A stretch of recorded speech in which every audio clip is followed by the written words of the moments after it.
Film की शुरुआत होती है एक लड़की से जो लाल सूट पहनकर बिस्तर पर बैठी होती है। अचानक कोई अदृश्य ताकत उसकी ज्वेलरी और घूंघट उतार देती है। यहाँ पता चलता है कि उस लड़की ने एक बूढ़ी औरत की मदद से एक दानव से शादी की है।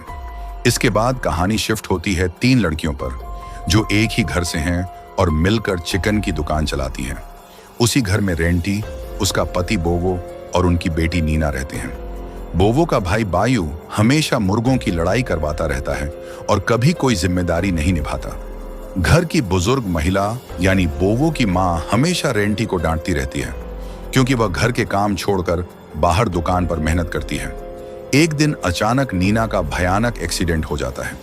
इलाज के लिए बहुत पैसे चाहिए थे, लेकिन रेंटी की मदद कोई नहीं करता। यहां तक कि बायू भी बोवो की बचाई हुई रकम देने से इनकार कर देता है। मजबूरी में रेंटी को एक बूढ़ी औरत याद आती है जिससे वह अस्पताल में मिली थी। वह औरत दरअसल एक चुड़ैल थी। चुड़ैल रेंटी से कहती है कि अगर वह अपनी बेटी को बचाना चाहती है तो उसे एक काले रिवाज में हिस्सा लेना होगा, जहां उसकी शादी इंसान से नहीं बल्कि एक दानव से करवाई जाएगी। अपनी बेटी की जान बचाने के लिए रेंटी मजबूरी में तैयार हो जाती है। उसे नहलाया जाता है, कच्चा चिकन लीवर खिलाया जाता है और फूलों से सजे कमरे में दानव से उसकी शादी करवा दी जाती है। इसके बाद चमत्कार होता है। नीना धीरे धीरे ठीक होने लगती है, लेकिन अब असली डर की शुरुआत होती है। रेंटी का व्यवहार बदलने लगता है। वह रात में अजीब आवाजों में बात करने लगती है, उसका चेहरा बदलने लगता है और उसे कच्चा मांस और खून की लालसा होने लगती है। उसकी ननद सिटी उस पर शक करती है और एक दिन उसका वीडियो बना लेती है। गुस्से में रेंटी सिटी को मार देती है और उसका लीवर खा जाती है। इसके बाद धीरे धीरे घर के और लोग भी उसके शिकार होने लगते हैं। पहले बायू, फिर घर की बुजुर्ग औरत और आखिर में उसका पति बोवो भी।